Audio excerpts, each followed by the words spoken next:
طلبہ تنظیم student Islamic organization of India کی جانب سے ان دنوں مہاراشٹر میں ایک مہم چلائی جا رہی ہے۔ یونیورسٹی کب پاس ہوگی کے عنوان سے یہ مہم چلائی جا رہی ہے۔ اس مہم کے تحت یونیورسٹی کے تعلیمی نظام اور امتحانات کے نظام الاوقات میں پائی جانے والی بد نظمیوں کی طرف یونیورسٹی انتظامیہ کی توجہ مبذول کروانا اور ان بد نظمیوں کو دور کرنے کے لیے متعلقہ حکام کو آمادہ کرنے کی کوشش کی جا رہی ہے۔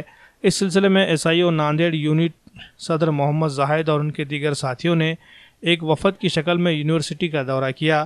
یہاں ان لوگوں نے یونیورسٹی کے رجسٹرار سے ملاقات کی اور امتحانات سے متعلق ہو رہی بد انتظامی کے مسئلے پر آواز اٹھاتے ہوئے تعلیمی نظام میں پائی جانے والی بد نظمیوں کے سبب طلبہ کو پیش آ رہی مشکلات سے انہیں واقف کروایا۔ انہوں نے کہا کہ تمام یونیورسٹیوں کو اس بات کے لیے پابند کیا گیا ہے کہ وہ نظام الاوقات کا خیال رکھے، وقت پر امتحانات کا انعقاد کرے، جیسے ہی امتحانات ہو جائے 40 دن کے اندر امتحانات کے نتائج کا اعلان کرے تاکہ ڈگری کی تعلیم مکمل کرنے والے پوسٹ گریجویشن کے کورس میں داخلہ لے سکے۔ اسی طرح پوسٹ گریجویشن مکمل کرنے والے طلبہ ریسرچ کے شعبے میں آگے بڑھ سکے۔ اس لیے طلبہ کے لیے اذیت باعث بن رہے ان مسائل کو حل کرنے کی مانگ کی گئی۔ مہاراشٹر کی جانب سے اسٹیٹ وائڈ کیمپین کا آغاز ہو چکا ہے۔ اصل میں یہ کیمپین یونیورسٹیز کو لے کے ہے، اس کا عنوان ہے یونیورسٹی کب پاس ہوگی۔ اس سلسلے میں ہم آج ناندیڑ کی یونیورسٹی سوامی رامانرتت مراٹھواڑا یونیورسٹی میں موجود ہیں۔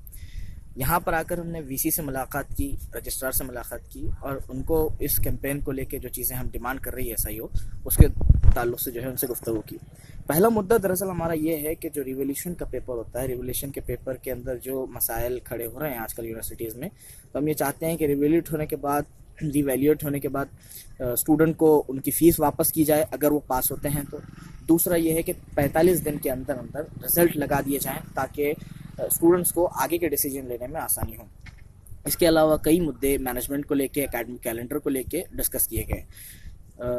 وی سی کے ذریعے اور رجسٹرار کے ذریعے پازیٹیو ڈیمانڈس کو پازیٹیولی لیا گیا اور انہوں نے یقین دلایا ہم کو کہ اس تعلق سے کچھ نہ کچھ جو ہے سو لائے عمل ترتیب دیا جائے گا۔